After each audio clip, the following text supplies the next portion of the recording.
জ্যাসিয়া তার বন্ধু বান্ধবদের নিয়ে গল্প করছিল, কিন্তু অন্যদিকে ম্যাক পায়চারি করছিল, কারণ সে জ্যাসিয়াকে পছন্দ করে, তাকে অনেক ভালোবাসে। সে ভালোবাসার কথা জ্যাসিয়াকে বলতে পারে না, কারণ জ্যাসিয়াকে বলার মতো সে কোনো সুযোগই পায় না। সে শুধু এদিক সেদিক হাঁটে আর জ্যাসিয়াকে তার মনের কথা বলার জন্য একটু সুযোগ খুঁজতে থাকে। অনেকক্ষণ হাঁটাহাঁটির পর সে একটি সুযোগ পায়। তখন সে তার মনের কথাগুলো জ্যাসিয়াকে বলতে শুরু করে। দেখো জ্যাচিয়া, আমি তোমাকে অনেক লেভেলের ভালোবাসি। আমি তোমাকে অনেক আগে থেকেই আমার মনের কথা বলতে চাই, কিন্তু তোমাকে বলার মতো আমি কোনো সুযোগই পাই না, কারণ তুমি আমাকে কোনো সুযোগই দাও না। যখনই তোমাকে বলতে চাই তখনই তোমার বন্ধু বান্ধবরা শুধু তোমার কাছেই আসে। আচ্ছা, তুমি যে আমাকে ভালোবাসো, তা কবে থেকে আমাকে তুমি ভালোবাসো?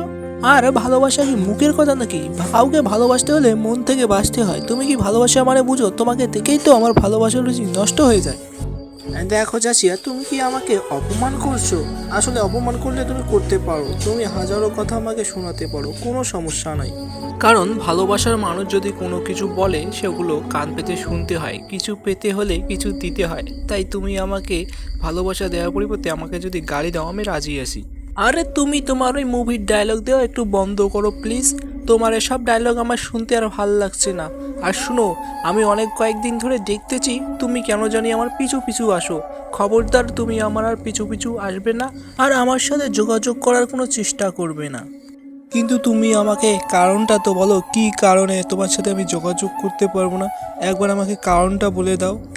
তোমাকে এখন আমার আবার ভালো না বাসার কারণ বলতে হবে? যেহেতু এত করে কারণ তুমি শুনতে চাচ্ছ, তাহলে শোনো, আমি অন্য কাউকে ভালোবাসি। দয়া করে তুমি আমার পিছনে আর আসবে না, আমাকে আর ফলো করার চেষ্টা করবে না, কারণ আমি অন্য কাউকে ভালোবাসি। তুমি দয়া করে আমাকে আর বিরক্ত করো না প্লিজ। তুমি তোমার রাস্তা মাপো। বা বা বা জ্যাসিয়া, তুমি খুব সহজেই বলে দিতে পারলে তুমি তোমার রাস্তা মাপো।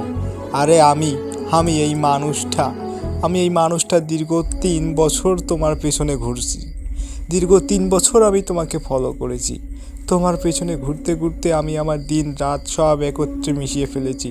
আমি এই ঠিক মতো খাওয়া দাওয়া করতে পারিনি, শুধু তোমার কথাই ভেবে চলেছি। কারণ আমি তোমাকে মন থেকে ভালোবাসতাম, আমার হৃদয়ের মাঝে শুধু তুমি ছিলে। আর এখন কি না তুমি আমাকে দূরে চলে যেতে বলছো, তুমি অন্য কাউকে ভালোবাসো। আরে আমি যে তোমাকে ভালোবাসি এই কথাটা বলার তো তুমি আমাকে সুযোগই দেও নাই। আরে গরিব ফকিন্নির বাচ্চা, তুই যদি আগে আমাকে প্রপোজ করতিস তাও তো আমি রাজি হতাম না, কারণ তোকে ভালোবাসার মতো তোর কাছে কিচ্ছু নেই। তোর কাছে না আছে টাকা, না আছে পয়সা, না আছে তোর সুন্দর চেহারা। তাহলে তোকে মানুষ কি দেখে তোর সাথে রিলেশন করবে? যা ভাগ।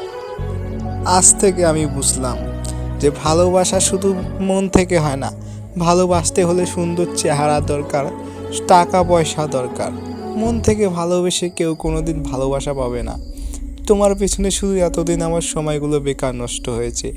এখন আমি সঠিক শিক্ষা পেলাম, জীবনে যদি টাকা ইনকাম করি তাহলেই এসবের মধ্যে দাঁড়াবো, আর যদি কোনো দিন টাকা পয়সা না থাকে তাহলে এসবের পাশ দিয়েও আমি আর হাঁটবো না। আজ থেকে আমি সারা জীবনের জন্য তোমার কাছ থেকে দূরে চলে গেলাম। ভালো থেকো জ্যাসিয়া। আজকের গল্পটিতে ফুটে উঠেছে মেঘ ও জ্যাসিয়ার ভালোবাসার অসমাপ্ত কাহিনী।